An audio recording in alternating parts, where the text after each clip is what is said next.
this is me. This is my challenge. I'm healthier when I don't do as much as society says I should do. People have asked me, "Who's your book for?" Mhm. And I know this is overly vague, and it says anyone that's going through a major life change. But people are like, but it's an entrepreneurial book, and I said, but that's why I put on the back, even if you never own a Really, business. we're all in the business of living. We're all in the business of surviving. So I think anybody who ever has felt like, how do I survive life, needs to read this book. Jamie Ann Smith often tells people that she grew up in Kansas, but became a grown up in Arkansas. Jamie is an award winning journalist turned small business owner, offering content writing and consulting. She is also a woman who lives with both a major disability and multiple chronic illnesses. Jamie's life mission is to inspire people towards better self awareness and ownership of their inherent value, core beliefs, and purpose through her own personal vulnerability, storytelling, and leadership. Her book, Destination Changes: How to Find the Entrepreneurial Spirit Inside You, is a major manifestation of that mission. Jamie, thank you so much for coming on Triumph Talks. I really looked forward to meeting you. I've enjoyed reading your book. It's just been something I've enjoyed picking up. Every night I read a chapter, and I'm just so inspired by all that you have to teach. Well, thank you so much. That I can't tell you how much that means. I really appreciate it, and I'm really excited to finally meet you, at least on screen, and excited to be here. It's a blessing. Thank you. Well, let's jump in. Let me ask you the first question that I ask all of the authors. And I know you have a really interesting story behind this question, or the answer behind it. And that is, what inspired you to write this book? Well, so the original inspiration is actually it's my story, just seen through a different lens. But what made me finally decide to make this my story that I first shared in my very first book was my whole life, and especially the last probably 10 years. People keep saying, "I don't know how you do it. I don't know how you accomplish this. How do you do all that you do? How do you get through all that you get through?" And so I tell them this is my 17 chapter answer to that question. And so it's just telling my story and hoping people can relate. I love that answer. That is a great answer. And of course, in your bio, we learn that you have disability and some chronic illnesses. And of course, that is the reason why people ask you, how do you accomplish so much? Because you really are a very accomplished person, and you have so many talents that are used in the service of others and as a successful businesswoman. And so what a really great way to be able to answer that question, and not only answer it, but assist others to find their path through their disabilities, because we all have them. Hmm. Yes, and I think that we all have, as the title says, destination changes. The destination will change, and so we have a lot of things, curveballs that life throws at us. And I hope that my story can help them when that time comes to navigate their own story. Definitely. I know we're going to talk about your cover and title a little later in the show, but the the title for me was instantly a magnet, because in my own life, it seems like I constantly have these goals, these ideas about what I want to do. I think I know what direction I'm heading in, and then a wall comes up, and I'm forced in a new direction. And and I Mm. think that to be able to say, "Hey, that is the journey." It's and you say that in your book. It's the journey. It's not necessarily what the destination is, because it does shift on you. And but when we get so connected to the goal that we have, it can be very hard to shift into a new destination. And but we're all going to have to make those shifts. So I think it's really an important book for anyone who's in business or wants to go into business, but also just for anybody who is dealing with something that they need to overcome, to be able to say, wow, look what she accomplished. So I was hoping that you might take a few minutes and just let us a little bit more into your life and help us to understand what some of the things are that you have had to face and overcome in order for this to become your answer to those questions. Okay, first of all, I was born with a major disability called spina bifida, and that was in the 70s, and so not a lot as much was known about it then. The the prognosis was a little dark. Didn't think I would last until my 40s, and I'm almost 47. So I'm pretty excited about that. I was very excited to turn 40. And then in the recent years, and probably the last 10 years, I've developed several chronic illnesses. As I was sharing with you earlier, I always joke that my medical chart is like Noah's Ark because all my different diagnoses keep happening in twos. I have two autoimmune disorders, two metabolic disorders, so on and so forth. So, um, on the health side of things, it's interesting you talked about, sometimes it's very visible. I use a wheelchair because of the spina bifida, which kind of gives me so-called street cred, but for having a disability. But what made me lose my career is all the different chronic illnesses that are internal that you can't see what's going on. And so that's where I feel like, yes, I mean, I had to deal with the disability and figure out how to work around it. But I feel like what really threw the biggest curveball was the different chronic illnesses that came up internally. But, it's not just all about health. I was part of one of the last newspaper world wars, excuse me, in the country, and suddenly those two different warring newspaper agencies decided to merge, and so I was laid off. They needed two of everybody, and then they only needed one of everybody, so a bunch of us got laid off. That was a major deal in my life because I was known as the reporter. That was my identity, and I would even go to some of the same events that I used to cover as a reporter, but then I would just go as a person. And I realized I didn't have my costume. Not that I wore a reporter's costume, I didn't wear the little fedora hat or anything, but I didn't have my mask. I didn't have my identity in place. I was just Jamie.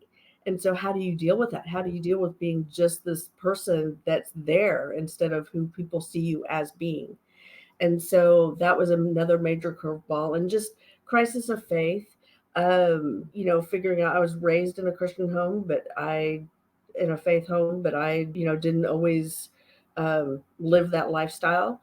And so trying to figure that out and, figuring out jobs, figuring out just who I am after I got married. That was one thing I talked about in one of the last chapters. When you choose the change, I wanted to get married. I love my husband. We're still together after almost 16 years. So those are just some of the curveballs and different major changes that I've gone through that I talk about in the book.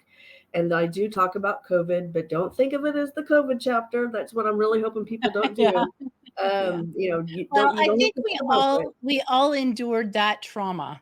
Let's Yes. just call it a national no, not national. It was a global trauma, and Yeah. if there's anything, we all had some effect from it. So I don't think it's inappropriate at all to talk about that, especially in a book where you're talking about overcoming. When you go through these major life events, it changes your personal culture.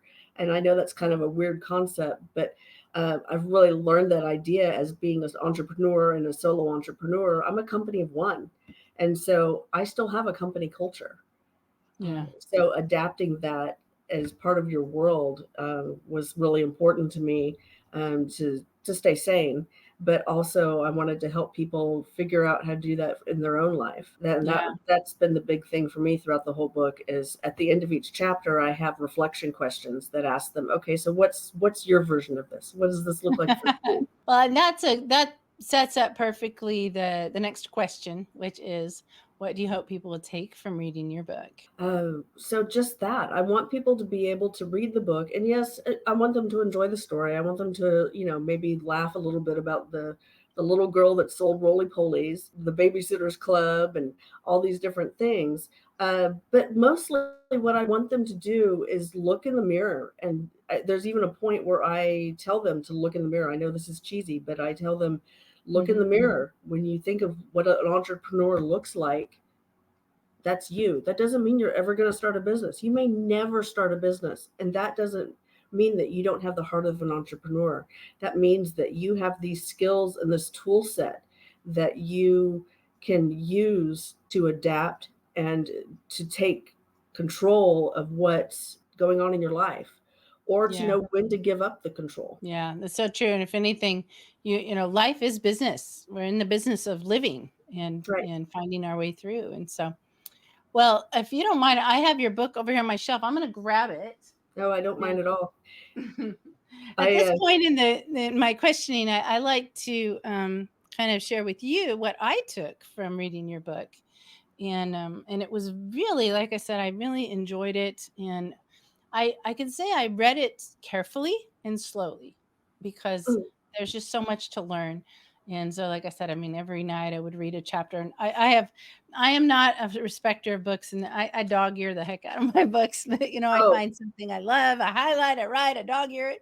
So I got some dog ears that I I want can't to tell you how share. much that makes my day to see my book Oh, good. marked up like that. Get, yeah, I don't know if you can. There we go. I don't know Yes, if you I can can see see it. how many dog ears and highlights there are, but I just thought it would be really neat to the fact that I want to just share. It's a one sentence that's in chapter one, and to me, this really is the epitome of what this book does for others and what it did for you. And you say, learning to have the heart of an entrepreneur is what helped me survive. Mhm. And really, we're all in the business of living, we're all in the business of surviving. So I think anybody who ever has felt like, how do I survive life, needs to read this book. Could I start out? I'd like to just read. You share all of these different key traits of an entrepreneur, and the titles of your chapters really help to reveal all of the lessons that your book is full of. So if you don't mind, I'd like to just quickly read some of Sure. those titles. And then I've picked a few that I'm hoping to have a nice discussion with you about in more detail. Um so so an entrepreneur is finding solutions, isn't afraid to fail or tries anyway, works within boundaries, not a box. That's a great one. Extends their comfort zone, reframes circumstances, creates new paths, always learning, mindset of an entrepreneur, mission minded entrepreneur, mission statements, authenticity in life, business, what I needed to succeed, when the entire world's destination changes, and when you choose the life changes. So, yeah, clearly there's some rich treasures. So I want to jump over to a paragraph and just kind of talk with you a little bit.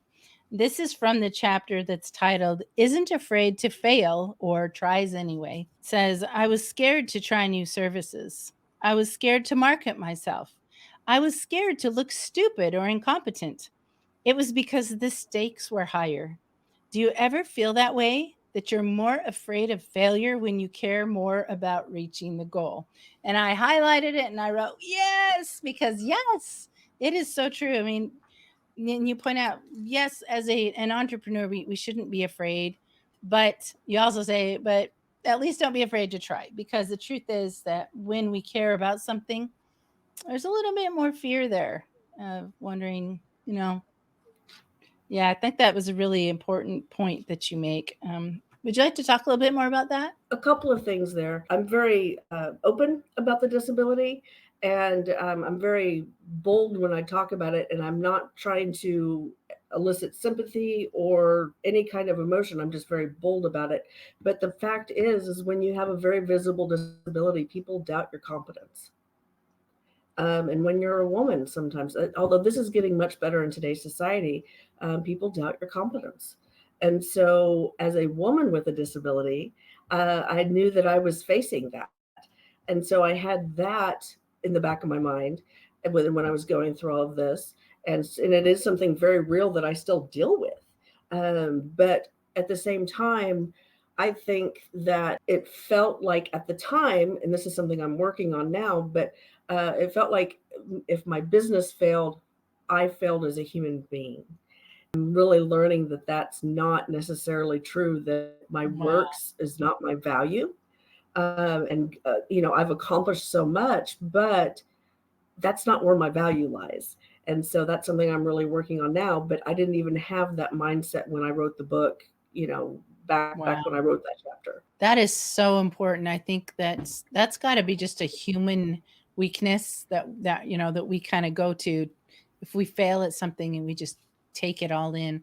I don't know, people who don't do that, I'm jealous of you because but yeah, and to come to that realization, we have to work towards that, to being Mhm. able to say, hey, my value does not depend upon if I fail or succeed at this step or that step. That kind of, I think that leads well into my next excerpt that I want to share.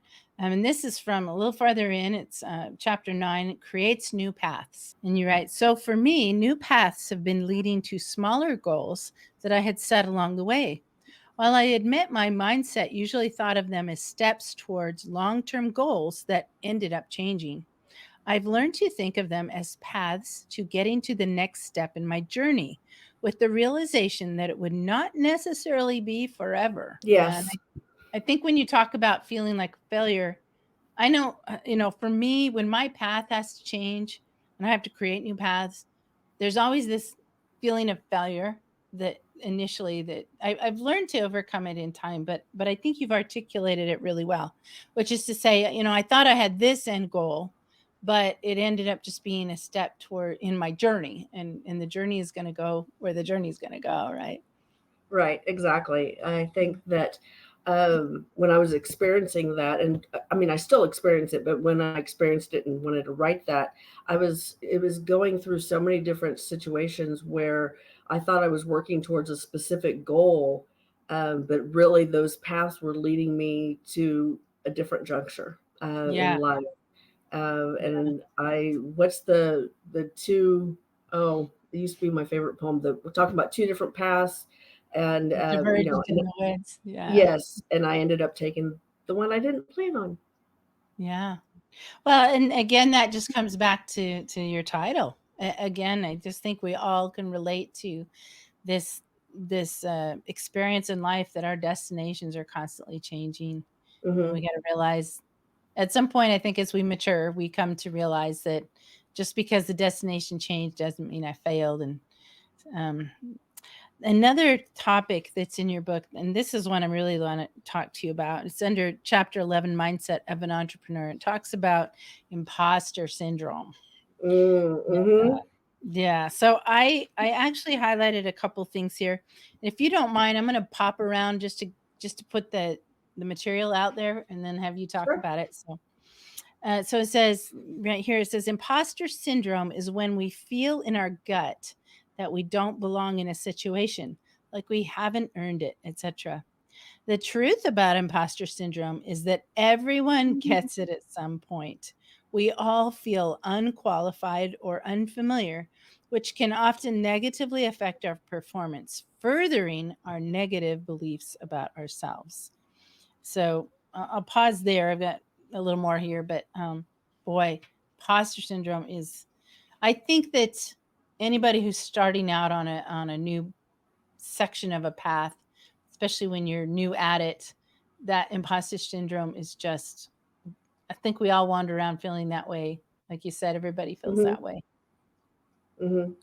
I talked about in the book. I talked about how I'm starting this new program called Community Development Institute. I'm a Mhm. student in it. I just realized I made it sound like I started the program. No, No. I'm in the program, and I look around and I'm like, I'm just a nonprofit president. Why am I amongst all these people that run entire cities and run entire communities? And Mhm. so, but then I realized a lot of them felt the same way. But then I also realized because your nonprofit that you created or co-created helps the community. That's why you're here. Yeah. Yeah, I And think so, we have a tendency to kind of make our strengths or our successes smaller, and then we enlarge our weaknesses in our own minds. yes. And I will admit, starting this YouTube channel, I mean, my if you go back and watch some of my first videos, my neck used to turn red. So I was so nervous, and I was like, I'm not a YouTuber. And it was just something that I had to, like, you're right, just keep trying, face the fear, and until it becomes comfortable. So, but you have some really good advice, so I just, if you don't mind, I want to share Mhm. it. You say, I've developed several strategies for dealing with imposter syndrome. And then I just kind of broke it down. I'm not going to read the whole paragraph, but I'm going to let you expound on it instead. So number one, I just do it, which is what I was talking about. I just jumped into this YouTube adventure. And I'm wanting to start one of those myself. So Yeah. you're encouraging me to just Ooh. get off of here and just do it. I just Just can't now bring you're myself to yeah, do it. take your own advice. Just do it. I know We'll I should talk read my about own that book some more. again. I 1,000% believe it is my belief that anyone who has an important book or an important message needs to start a channel, because that is the best way to reach people with your message and just to kind of continue your message. So I hope that you'll do that. So number two, you attempt to mirror best practices. So that was one of the things that how I basically taught myself a new career, because my first career was journalism. That's what I went hardcore. I mean, I had to take some PR classes, and I learned those, but social media was not really a thing when I was in college. It was just getting started. And so a lot of these different techniques and different attitudes that we now use today, I had to kind of be self-taught. And so I had to look up, okay, what is a best practice? I don't know what I'm doing yet, so I'm going to emulate what other people are doing, what some of the top people are doing, and not necessarily, I know I can't match them, but I can make it my own. I can take and pick apart what I do understand and what I can do and Mhm. make it my own and make it Jamie's. Yeah, And I so have that's why, actually that's a paragraph I'm about to read. Yeah, we're gonna come back to that. And that's what I've been doing, like I said, using my example of YouTube. I have listened to probably hundreds of hours or watched hundreds of hours of the YouTube instructional videos that are out there. And there's some really good ones. And I would just implement them, and I'd pick another little piece and I'd implement it. So that's, I can say that I have used your tool in my effort. And then, okay, I want to share this last one, have you talk about it.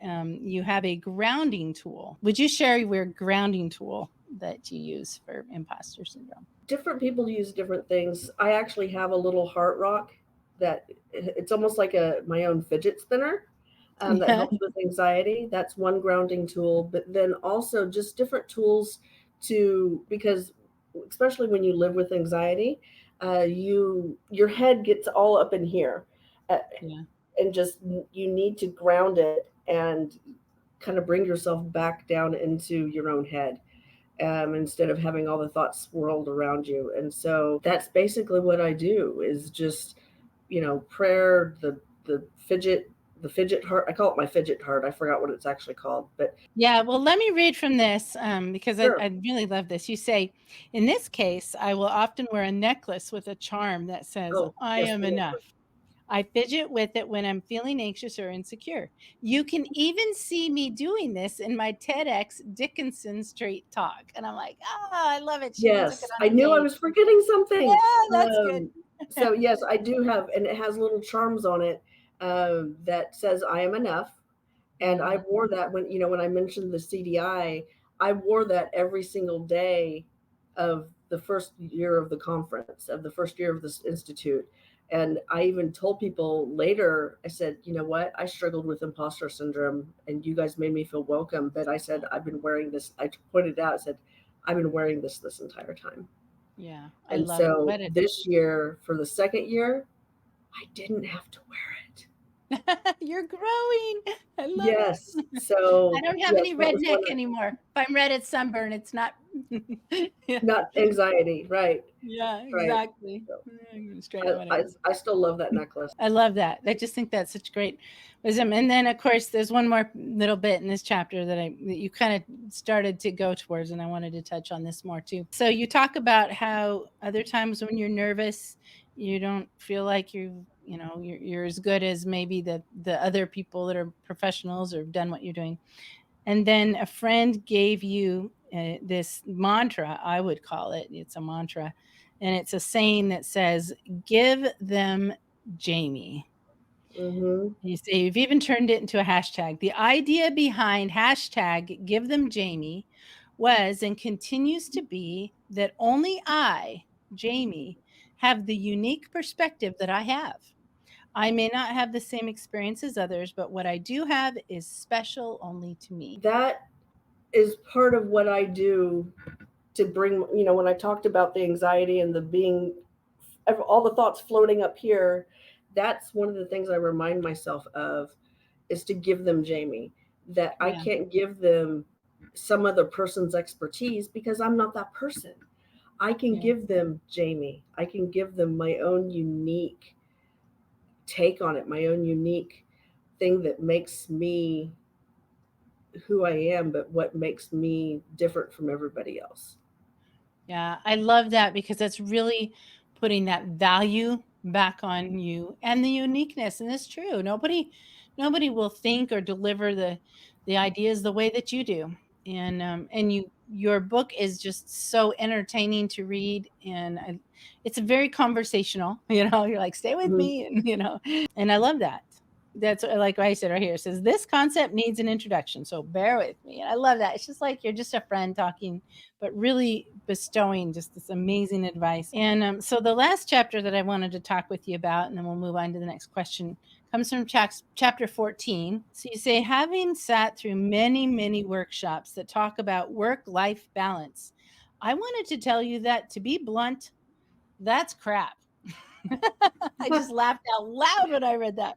I'm like, yeah, it's crap. I love it. There I was like, everybody's I'm gonna get someone to comment on that. I knew as soon yeah. as I wrote it, but I was like, I don't want to change it because it's crap. Yeah. I loved it though. I loved it. It's a good comment. So jumping around again, I want to just kind of fill in a little bit more why you say that. So Okay. anybody watching goes, well, I would argue that's right. Like, well, okay, but here's the reason. Sometimes when you get out of balance, you must step back from the other things, focus on the one thing. I had to do that many times, to step back to manage my health and be more present in my family. Ultimately, I've had to cut my work back to less than even part time, and I only work about 20 to 30 hours a month. You read that right. A month. Writing this book is also my way towards transitioning towards doing even less client work and focusing more on my own writing and personal ministry. So I'm going to just stop here and just say that of all the things that I read in your book, this is the one that resonated the most with me and Hmm. that I'm really looking forward to talking to you about. Um, and I'll explain why in a minute, but I'm going to read the next paragraph here. It says, so what do I do that fills my time now that I'm not working 160 hours a month as the average person does in a full-time job? I average 6 to 10 medical visits every month. My myriad of health conditions also require that I get more rest than I ever did before, even if that's just getting out of my wheelchair to stretch my hips. Let me jump down to this last little bit because it kind of goes back to where you call it crap. And then I want to talk to Hmm. you about this. Why am I talking about the crock that is work life balance in a chapter labeled authenticity? I think that part of authenticity is finding that balance, or let's just call it what it really is, a juggling act. But for this discussion, people must act authentically throughout every aspect of their lives. Wow. I mean, and this is something you do a lot. You start the chapters and you say, well, okay, this is a chapter about mindset or about this or that. You say, but before we talk about what it is, I'm going to talk about what it isn't, And so you Hmm. just kind of have this way of presenting things so differently than I would expect. But this chapter resonated with me, and the reason is because I um I deal with a chronic illness called Epstein-Barr virus from time to time, and it Hmm. flares up. And so sometimes I'm in flare, and the truth is, I'm pretty much constantly on the edge of chronic fatigue. Like that's just something I deal with. But when it's flared up, I have to do what you just wrote, and that is I have to cut back, and the work-life balance becomes rest, and I have to sleep more, and I have to listen to my body, because if I don't, then I'm going to be even worse off for even longer. And so it really resonated with me because it's a situation that I've had to deal with. And I'm going to say it first. I've had it off and on for a long time. I've had years of just being really laid up, get going out was just going to the back porch, you know, getting outside. And so I've been there, and I'll be there again, I'm sure. I tend to end up there when I do too much. So again, that whole work-life balance thing. Um, but it really resonated with me to read how you were able to learn to take that step back, because at first for me I felt I still struggle when I can't be super productive because I'm kind of a, you know, energizer bunny that has no, not a full battery. And sometimes I just I love feel that. it makes me feel depressed, I'm just going to be honest. And I think that to be able to be authentic, I guess I'm just sort of taking a cue from your chapter there, just to share this and just say being authentic is the way to find that balance, to be able to say, guess what? My body can't do what yours can. I can't work the 160-hour grind that most people can do. And here's my balance. And it's sometimes not much work at all when the time is there. So yeah. That's been a huge challenge, to just scale back and realize just how little. On one hand, I feel like I'm working more than ever, but that's because I'm going to the doctors. I'm spending all that time. I'm Mm, doing all the things, and managing chronic health is a full time job. And yeah. so I think that if I would have paid better attention to it when I was working full time, I wouldn't be in the situation I'm in now. I think I would still be in the situation, but not as severe. And Yeah. so Mhm. I just think that that's part of authenticity, is not only recognizing that that's necessary, but actually taking the steps. And part of the reason I wanted it in that chapter is talking about work-life balance. This is a concept I learned through it's called personal leadership effectiveness. But when you say work-life balance, that says that work's over here and life's over here. No, they got to intertwine, Yeah. because you can't.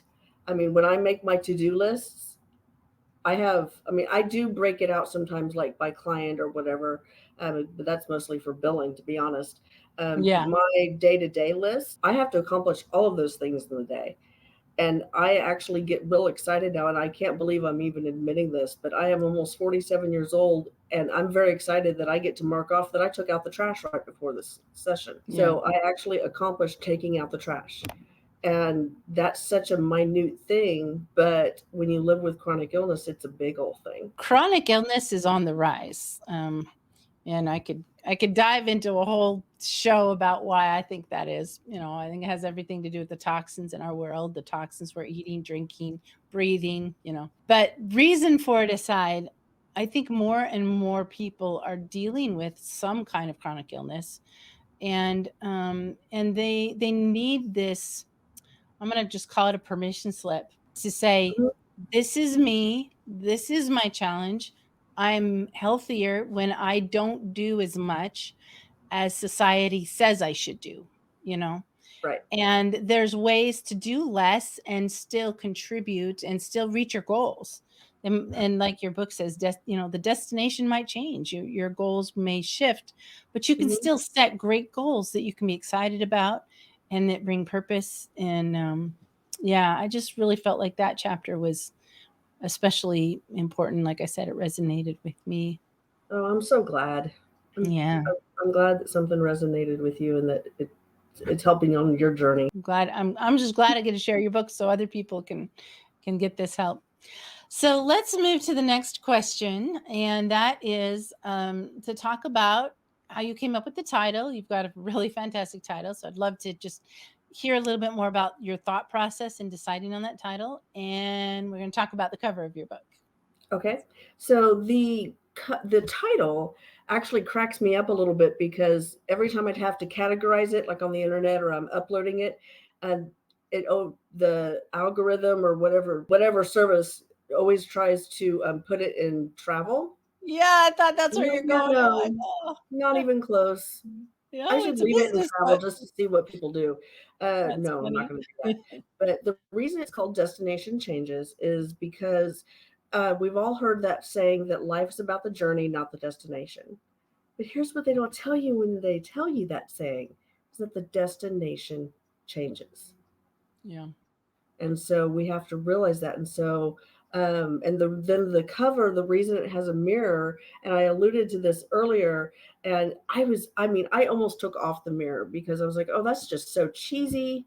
But I even admit in the book it's cheesy, but it's cheesy on purpose, because I really want people to be able to reflect and see this inside themselves, and to see their value, to see their values, and their core beliefs, and kind of use the book and use my story to reflect upon themselves, and not just be, oh, that's a really good story, that makes me feel good, that's an inspiring story. I want them to be able to use it to change their own path, to have a little bit of more ownership of who they are. Just like my life mission statement, I want them to be able to own their own story and not just feel like I'm on this path that it just keeps changing, it keeps going crazy. A little bit more identifying with themselves, if that makes sense. That is interesting. Yeah.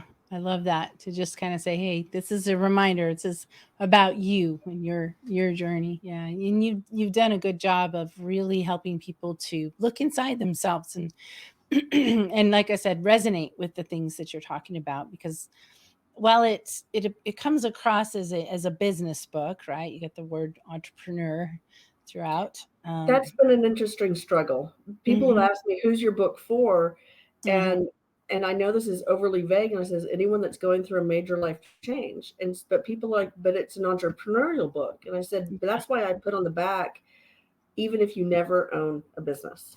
Yeah, and I hope that I can use my show to put that exclamation point on that, because and that's kind of what I'm saying. Like, I feel like anybody who is in the business of life, in the business of surviving, in the business of dealing with a chronic illness or any kind of obstacle, which we're all going to have, how do we get around it? Well, you're just saying use the traits of an entrepreneur, but apply it to life, because life is what we're really in the business, and that work life balance will, like you said, they're really the same thing. They're not this separate thing. So Right, yeah. exactly. I love that phrase, "business of life." I'm gonna start using that. I'm gonna Yeah. steal that from Oh, you. good. Well, I'm glad I could give you that. Yeah.